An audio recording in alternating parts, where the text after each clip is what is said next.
नमस्कार दोस्तों। चूल्हा मिट्टी का, मिट्टी तालाब की, तालाब ठाकुर का, भूख रोटी की, रोटी बाजरे की, बाजरा खेत का, खेत ठाकुर का, बैल ठाकुर का, हल ठाकुर का, हल की मूठ पर हथेली अपनी, फसल ठाकुर की, कुआं ठाकुर का, पानी ठाकुर का, खेत खलिहान ठाकुर के, गली मोहल्ले ठाकुर के, फिर अपना क्या, गांव, शहर, देश। ये मेरे पंक्तियां नहीं हैं। इन पंक्तियों को ये कवि हैं, थे कहेंगे, ओम प्रकाश वाल्मीकि जी। इत्तेफाक से मैं उनसे परिचित भी था, मुजफ्फरनगर के रहने वाले थे। उन्होंने ये कविता लिखी थी और इस कविता को राज्यसभा में आरजेडी के नेता, राज्यसभा सदस्य और बहुत विद्वान प्रोफेसर मनोज झा ने पढ़ा। उन्होंने बार बार कहा यह किसी जाति को या किसी को टारगेट करने के लिए नहीं है। वो ठाकुर मैं भी हो सकता हूं, कोई भी हो सकता है। मैं जहां से आता हूं, हमारे यहां कानपुर में नाऊ ठाकुर कहते हैं नाऊ को, और इसी तरीके से बिहार के भी कुछ हिस्सों में ठाकुर कहते हैं नाई को, कुछ जगह और भी कहते हैं, कुछ जगह पिछड़ों में गिने जाते हैं और कुछ जगह वो राजपूतों में गिने जाते हैं। क्योंकि उन्होंने बार बार सदन में यह बात कही कि यह किसी जाति के लिए नहीं है, यह सिर्फ इस बात की है कि ठाकुर मैं भी हो सकता हूं, आप भी हो सकते हैं, यह बात उन्होंने कही। लेकिन इस बात पे शोर मचाने कौन आ गया?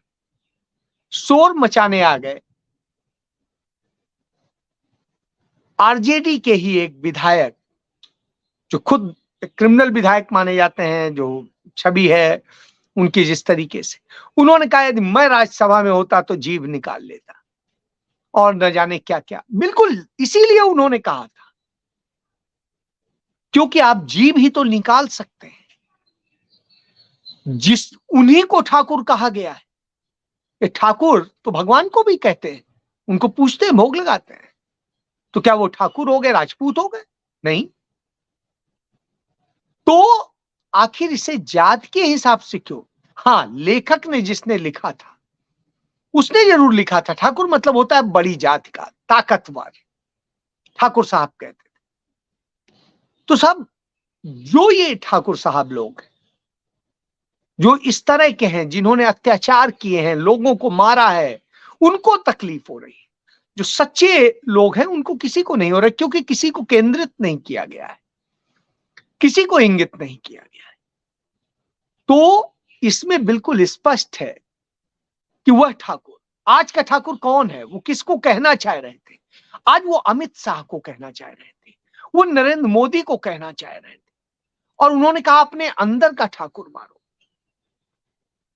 क्योंकि ठाकुर वास्तव में कोई जाति नहीं है, यह एक संज्ञा है, और यह संज्ञा उसे दी जाती थी जो दबंग होता था, और दूसरी तरीके से इस तरह से। जाति हर व्यक्ति की अपनी अलग अलग होती है, इसलिए इसे जाति से जोड़ना, राजपूत से जोड़ना, मुझे लगता है बड़ी संकीर्ण विचारधारा है। इसी तरीके से भारतीय जनता पार्टी के बड़े नेता ने बिहार में ही, उन्होंने भी न जाने क्या क्या गाली दे डाली, और उसके बाद में वो ब्राह्मणों की बात करने लगे। तो ब्राह्मणों का या किसी का क्या लेना देना?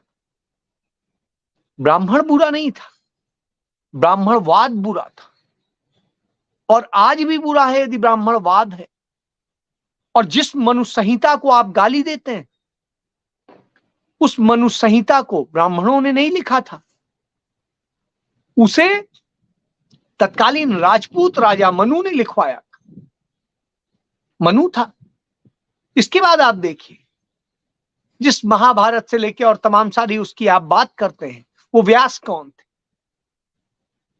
वो व्यास भी ब्राह्मण नहीं थे। तो इसे जाति से नहीं जोड़ना चाहिए। जो जातिगत तमाम विषमताएं पैदा की गई, उन्हें इससे नहीं जोड़ना चाहिए।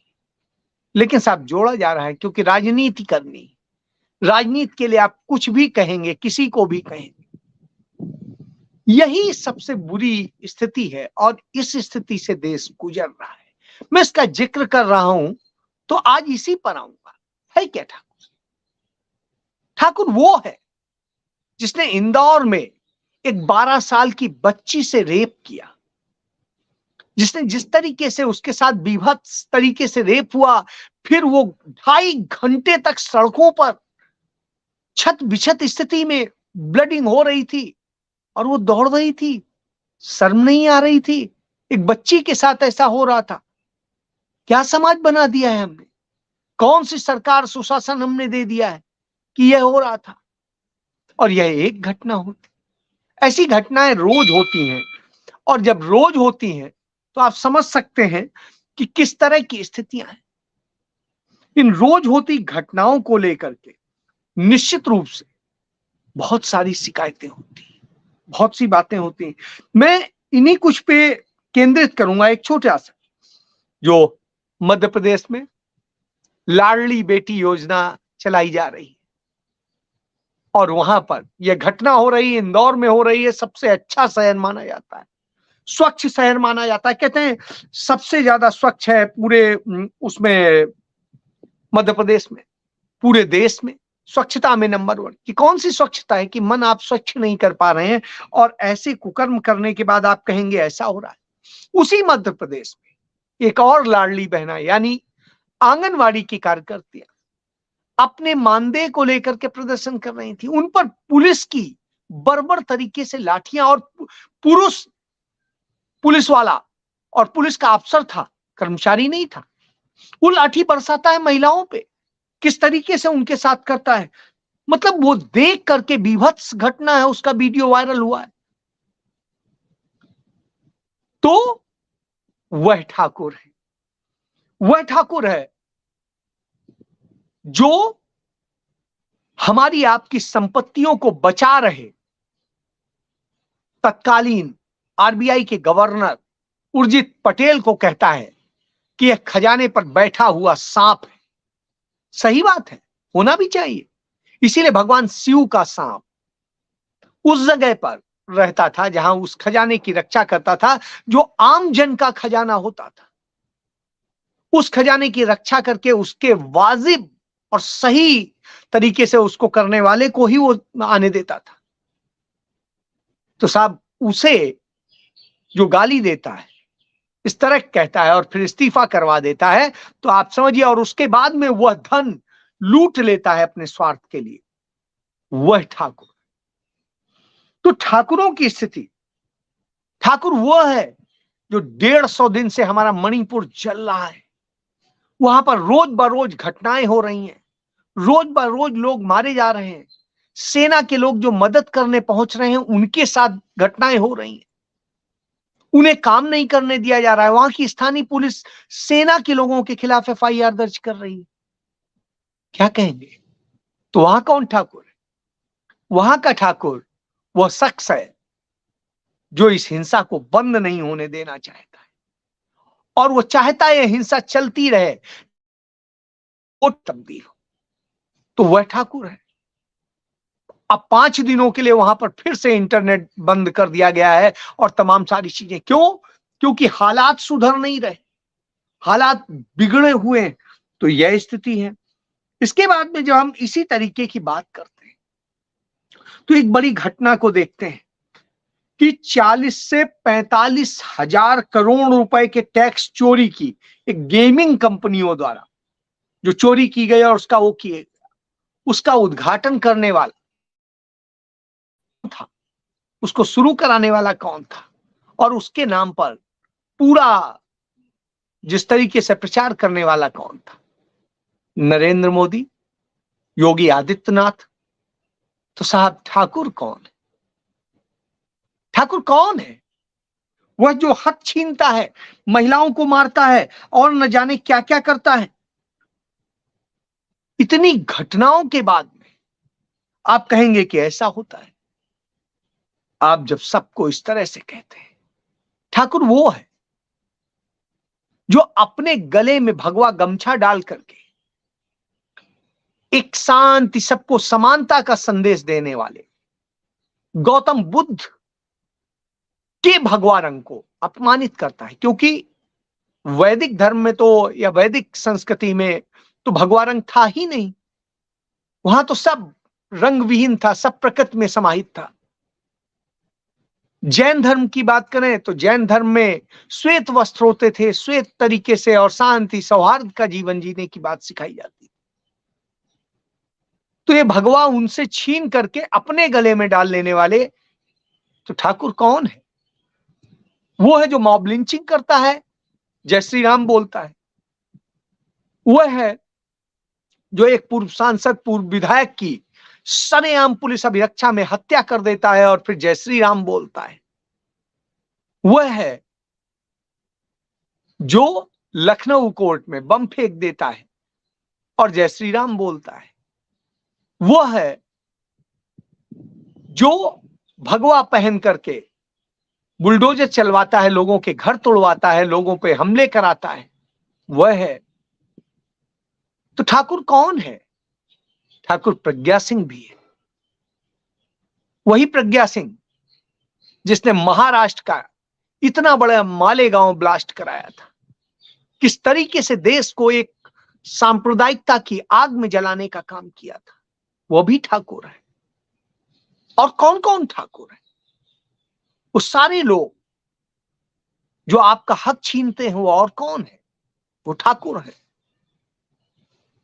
तो ठाकुरों की जो आप कहानी बताते हैं उससे लगता है हमारे प्रधानमंत्री महाठाकुर है। उस सबका छीन करके चंद लोगों को देने पर भी यकीन रखते हैं, तो वह है। उसके अलावा बहुत सारी चीजें हैं। और जिस तरीके से आज देश के साथ हो रहा है, देश की पूंजी, देश का भविष्य सब कुछ छीना जा रहा है, देश को बेरोजगारी में ढकेला जा रहा है, देश की शिक्षा व्यवस्था को बर्बाद किया जा रहा है, जिस तरीके से बच्चों का भविष्य खतरे में डाला जा रहा है, अग्निवीर बनाए जा रहे हैं, क्या है? ठाकुर की मनमानी है। होता था ना, वो सांभा कितने आदमी थे, उस स्टाइल वाली स्थिति है।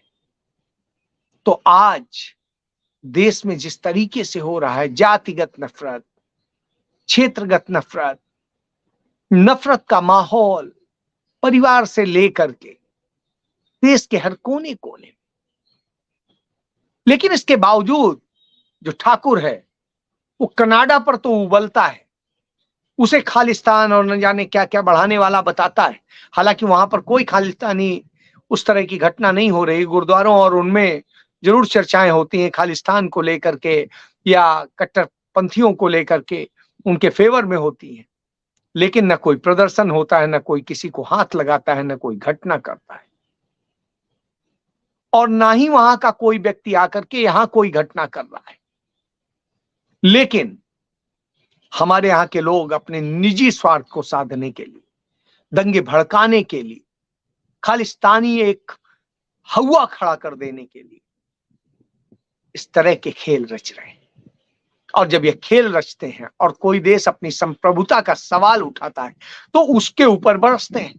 क्यों? क्योंकि वो देश सेना नहीं रखता है, वह देश शांति प्रिय देश है। उसकी सुरक्षा का दायित्व तो अमेरिका ने ले रखा है।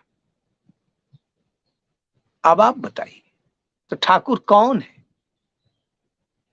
ठाकुर कौन है कि जब पाकिस्तान पे आप बरसेंगे, सब कुछ कहेंगे, उसके ऊपर तमाम आरोप लगाएंगे और उसके बाद में कोई सबूत नहीं दे पाएंगे? संयुक्त राष्ट्र संघ से लेकर के विश्व की अदालत तक सब कुछ, अंतरराष्ट्रीय कोर्ट तक, कहीं पे भी आप कुछ नहीं दे पाएंगे, उसके बाद कहेंगे। तो साहब ठाकुर कौन है? आज हमारे विदेश मंत्री एस जयशंकर ने इसको लेके बड़ा रोना रोया कि कनाडा में ये और वो। ये वही हैं जिनसे पूछा गया था कि चीन ने तो हमारे 20 सैनिक मार दिए और सब कुछ कर दिया, राहुल गांधी ने जब कहा, तो कहते हैं वो समझते नहीं है, चीन इतनी बड़ी इकोनॉमी है। यानी वहां आप डर जाएंगे क्योंकि वहां ठाकुर चीन है। जहां चीन ठाकुर होगा वहां आप नहीं बोलेंगे। जहां बड़े बड़े ये पूंजीपति ठाकुर होंगे वहां आपकी आवाज नहीं निकलेगी। आपकी आवाज निकलेगी कमजोरों पे, आपकी आवाज निकलेगी आपके खिलाफ आवाज उठाने वालों पे, आपकी आवाज निकलेगी जिनसे आप अपनी ताकत से, दूसरी और सरकारी ताकत से जिन्हें दबा सकते हैं, मार सकते हैं। तो यह आपका ठाकुरपन। जब आपका यह ठाकुरपन हो तो निश्चित रूप से लगता है कि आप हैं क्या। वास्तव में आप इस देश के लिए कलंक है। और जो भी इस तरह सोचता है, किसी की जीभ काट लेंगे, किसी का गटई काट लाइए, किसी का कुछ कर लाइए, या क्या है, इस तरह के जो देते हैं, भगवा पहन के अयोध्या में जो कर रहे हैं, वहां कुकर्म करते हैं, वहां तमाम सारे आश्रमों में बहुत सारे विभत्स घटनाएं हो चुकी हैं, वहां पे जमीनें हड़पी गई हैं और सब कुछ हुआ है। उसके बाद उन पर कार्रवाई नहीं होती तो ठाकुर कौन है? जब संसद भवन के अंदर सदन में एक संप्रदाय विशेष के नेता को न जाने क्या क्या कहा जाता है, उनके पूरे संप्रदाय को गाली दी जाती है, उन्हें न जाने क्या क्या कहा जाता है, तो फिर ठाकुर कौन है? उस ठाकुर को पहचानना होगा, निश्चित रूप से पहचानना होगा। वो ठाकुर जीवित नहीं रहना चाहिए, क्योंकि वही ठाकुर तो है जो इस देश की समस्या है, वो चाहे आप में हो चाहे मुझ में हो। बिल्कुल सही कहा मनोज झा ने। मैं प्रोफेसर मनोज झा की बात से 100% सहमत हूं और मैं उसे इंडोर्स करते हुए कहता हूं, निश्चित रूप से यह होना चाहिए, क्योंकि यह किसी जाति पर हमला नहीं।